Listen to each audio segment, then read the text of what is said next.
Hello everyone and welcome to the channel. तो सबसे पहले आप ये इमेज देखिए। ये इमेज एक एंशिएंट रॉक कार्विंग से मिली है लद्दाख रीजन में इंडिया में, और इस रॉक कार्विंग की एज कार्बन डेटिंग करने के बाद 6000 साल पहले पाई गई। इस इमेज में आप देख सकते हैं कि दो ह्यूमन शेप एलिमेंट्स हैं, जिसमें एक आदमी के हाथ में धनुष और एक आदमी के हाथ में भाला दिखेगा। बीच में एक हिरन जैसा कोई एनिमल दिखेगा और बिल्कुल कॉर्नर में एक कुत्ते जैसा एनिमल दिखेगा, और थोड़ा ऊपर के साइड में दो सन या सूर्य जैसे ऑब्जेक्ट दिखेंगे। तो स्टार्टिंग में तो जब एस्ट्रोनॉमर्स और रिसर्चर्स को रॉक कार्विंग मिली तो उनको ये एक साधारण रॉक कार्विंग लगी जिसे एंशिएंट इंडियन द्वारा बनाया गया, और ये दो सन्स इन स्काई जो हैं वो जस्ट क्रिएटिव इमेजिनेशन है उन एंशिएंट इंडियंस की। बट आफ्टर सम ईयर्स जब Tata institute of fundamental research TIFR Mumbai ने रिसर्च की और इस कार्विंग के सेम टाइम के एस्ट्रोनॉमिकल इवेंट को ढूंढा, तो उन्होंने पाया कि एक स्फेरिकल ऑब्जेक्ट जो है वो हमारा मून है। वहीं दूसरा स्फेरिकल ऑब्जेक्ट जो इस पेंटिंग में, इस रॉक कार्विंग में दिख रहा है, वो कोई दूसरा बहुत ही ब्राइट मून जैसा ऑब्जेक्ट है,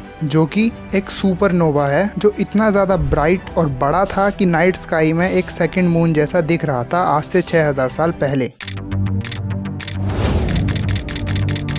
आइए जानते हैं इस वीडियो में कि सुपरनोवा क्या होता है, एंशिएंट इंडियंस कितने हजार साल पहले से ये एस्ट्रोनॉमिकल इवेंट्स को रिकॉर्ड कर रहे हैं, और क्या आज की मॉडर्न एस्ट्रोनॉमी या space science Indian ancient knowledge के बेस पे खड़ी है। अर्थ और मून के बीच डिस्टेंस निकालने में काफी मदद मिली थी। स्पेस साइंस में आर्यभट्ट ने हमारे सोलर सिस्टम के बारे में बहुत इंपॉर्टेंट हाइपोथेसिस दिए थे, जो बाद में चलकर सच साबित हुए थे। So Indians have observed, for example, solar, lunar eclipses. We have as far back as Rig Veda, you have Rishi Atri, who's observing a total solar eclipse.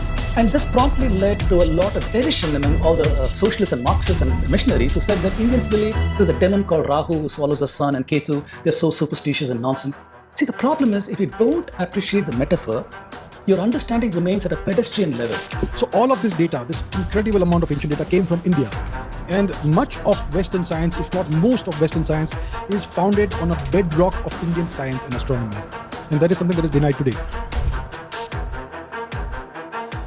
So Tata institute of fundamental research TIFR के researchers ने ये पाया कि around जिस time की ये rock carving है, उसी टाइम यानी 4600 BC के दौरान एक दूर किसी सोलर सिस्टम में सुपरनोवा हुआ था, और उसकी वजह से आकाश में इतना ज़्यादा प्रकाश हुआ कि सेकंड मून या सेकंड सन जैसा ऑब्जेक्ट दिखने लगा।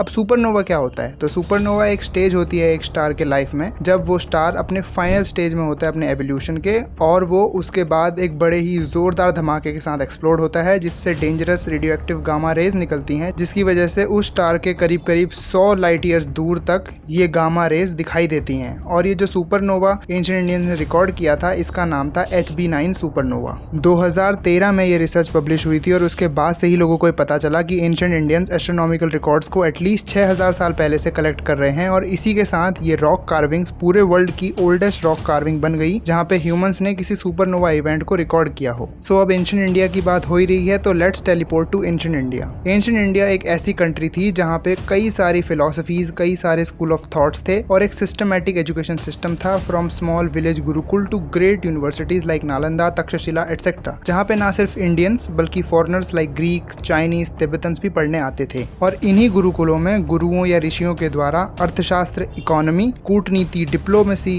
आयुर्वेदा, मेडिकल साइंस से लेके एस्ट्रोनॉमी, जिसे खगोल शास्त्र भी कहते हैं, तक पढ़ाया जाता था। और ना सिर्फ पढ़ाया जाता था बल्कि रिसर्च और डिस्कवरीज को रिकॉर्ड भी किया जाता था। और इन्हीं में एक प्राइम एग्जाम्पल थे महर्षि कणाद, जिन्होंने सबसे पहले एटम यानी परमाणु की खोज की थी, और उस समय का निर्माण किया हुआ लूनी सोलर कैलेंडर, मतलब वो कैलेंडर जो चंद्रमा के अर्थ के अराउंड रोटेशन करने के अनुसार बना है, वो आज के modern Gregorian calendar, western calendar से भी ज्यादा एक्यूरेट है। और अब कैलेंडर की बात चली रही है, तो आपको ये जान के आश्चर्य होगा कि जब सेलुकस निकेटर, जो कि एक ग्रीक ओरिजिन का राजा था, ने अपने कुछ लोगों को चंद्रगुप्त मौर्य के दरबार में भेजा इंडिया के बारे में जानने के लिए, तब उन्होंने सबसे पहले ये देखा कि इंडियंस जो कैलेंडर यूज कर रहे हैं, जिसे सप्तऋषि कैलेंडर भी कहा जाता था, वो उस समय से 6000 साल पहले से चला आ रहा था, यानी आज से 8000 साल पहले वो कैलेंडर बना होगा। और ऐसा कैलेंडर बनाना जो कि 6000 साल पुराना हो और आज के मॉडर्न कैलेंडर से भी ज्यादा एक्यूरेट हो, वो तभी संभव है जब कई हजार साल तक एस्ट्रोनॉमिकल डेटा, मून, सन और सारे सेलेस्टियल बॉडीज की मूवमेंट को एक्यूरेटली रिकॉर्ड किया गया हो। तो इससे हमें ये पता लगता है कि एंशिएंट इंडियन इंडियन एटलीस्ट 8000 साल पहले से एस्ट्रोनॉमिकल डेटा को स्टडी करते आ रहे हैं। और फिर इस सिविलाइजेशन को नजर लगती है कॉलोनियल पावर्स की, जो भारत को कॉलोनाइज करने भारत आए और इनके पीछे पीछे आए जेजुइट प्रीस्ट। अब जेजुइट प्रीस्ट उस व्यक्ति को कहा जाता है जो हर एक कॉलोनाइज कंट्री में जाता था और वहाँ की एंशिएंट नॉलेज को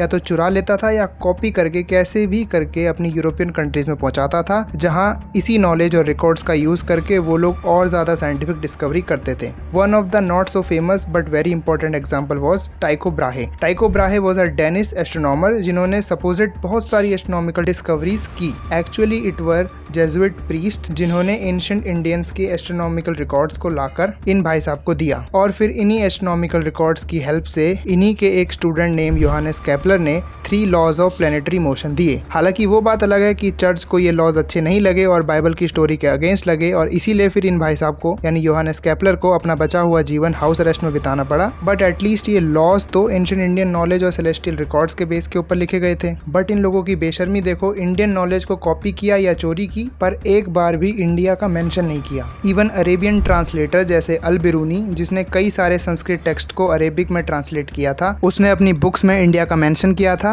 कि I am not the original writer, I am just translator. Same ऐसे ही अल फजारी जिसने एंशिएंट इंडियन एस्ट्रोनॉमिकल रिकॉर्ड्स को अरेबिक में ट्रांसलेट किया और वहां से वो फिर यूरोपियन वर्ल्ड में भी गया। सेम ऐसे ही अल जब्र जिसे संस्कृत से अरेबिक में ट्रांसलेट किया था, मैथमेटिक्स का एक कॉन्सेप्ट है जो वेस्ट में जाके अलजेब्रा बना। और ये कोई मेरी पर्सनल एजम्पशंस या स्टोरी नहीं है, ये अरेबियन ट्रांसलेटर्स ने खुद अपनी सारी बुक्स में मेंशन किया है, जिसमें फेमस एग्जांपल है अल बिरूनी जिन्होंने अपनी एक बुक लिखी है जिसका नाम था किताब अल हिसाब अल हिंदी means the book of Hindu numericals. और फिर ये बुक लैटिन में ट्रांसलेट की यूरोपियंस ने, जिसे कहा गया एल्गोरिदमी दे न्यूमेरो इंडोरम, जिसे आज इंग्लिश में एल्गोरिदम कहा जाता है। और ऐसे ही मॉडर्न साइंस जो है वो ancient Indian knowledge of mathematics और एस्ट्रोनॉमी पे खड़ी है, चाहे प्रेजेंट मेन स्ट्रीम नैरेटिव इसे एक्सेप्ट करे या ना करे। सो आशा करता हूँ आपको ये वीडियो पसंद आई होगी। पसंद आई है तो इस वीडियो को लाइक कीजिए और ऐसे ही और कंटेंट के लिए सब्सक्राइब कीजिए। इस टॉपिक के बारे में अगर आप और डिटेल में पढ़ना चाहते हैं तो मैंने आर्टिकल्स के लिंक डिस्क्रिप्शन में दे रखे हैं, आप चाहें तो वहां जाके पढ़ सकते हैं। So thank you so much for watching, I really appreciate your time.